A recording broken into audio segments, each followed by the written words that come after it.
Oh my goodness, Lindsay, when you told me what we were cooking today, my mouth just started to salivate. It sounds so good. Tell the folks at home what we're doing. We're making bourbon peach sticky buns today. Could it be any better than that? I say we, but I've got you all set up here. You have, yes. I'm putting you to work today. A lot Are of we faith good? and trust here. I have faith. All Okay. right. What do you want me to do? The first thing we have is our dough, and the recipe for this is going up on the website. Okay. It's a really nice, versatile dough, but we're using it for sticky buns today. Okay. You got to get your muscle on. All right. And you're going to roll this out. Okay. Now this is what we call a straight pin. Here we go. It doesn't have the ball bearing, so you really have to use some muscle. Okay. Oh, look now, at what that. would be the difference between this and what the kind of tapered French rolling pins you see sometimes? It's just the way you use it. It's a matter of personal preference. Can I flip it?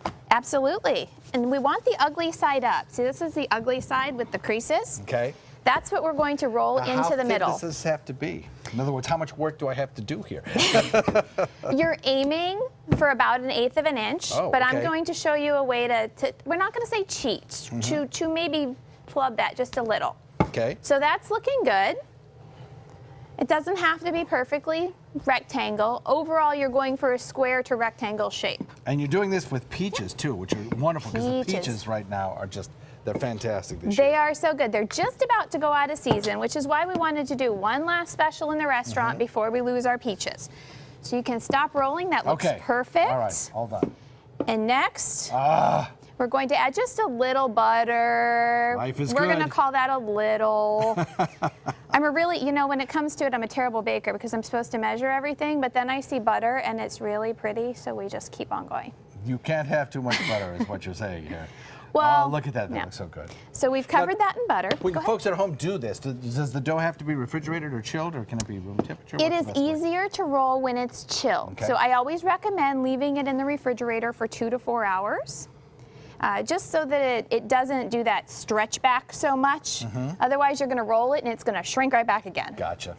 So now what I'm doing is I'm covering it in brown sugar. Okay. And I'm going to leave just a little edge here that's not covered in brown sugar.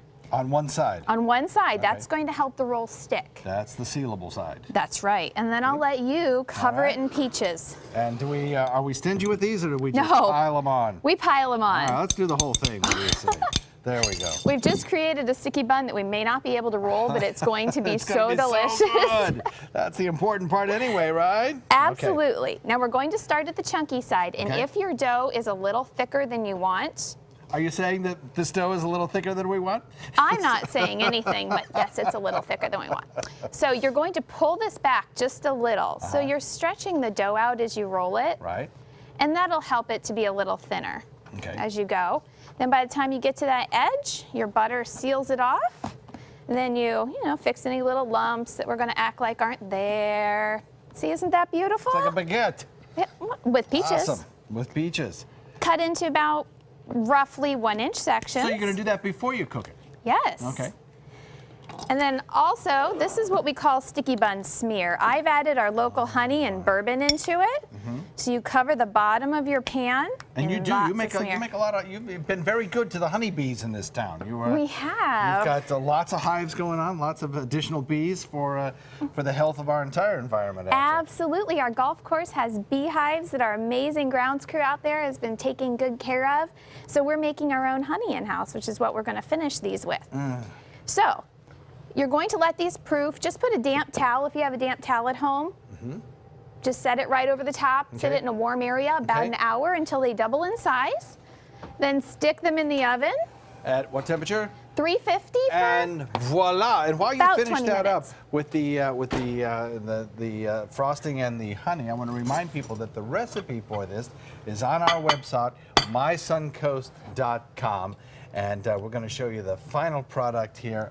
Oh my goodness! Look at that. That If you're is feeling exceptional. brave, you can flip them out. And is this on the on your menu? This is the our restaurant? special for Saturday night. So if you would like some of these, come to the restaurant on Saturday evening. They'll be on our specials menu as our last farewell to the peach for season, and we're very excited. Oh my gosh, does that look good? All right, we'll be right back. I have work to do.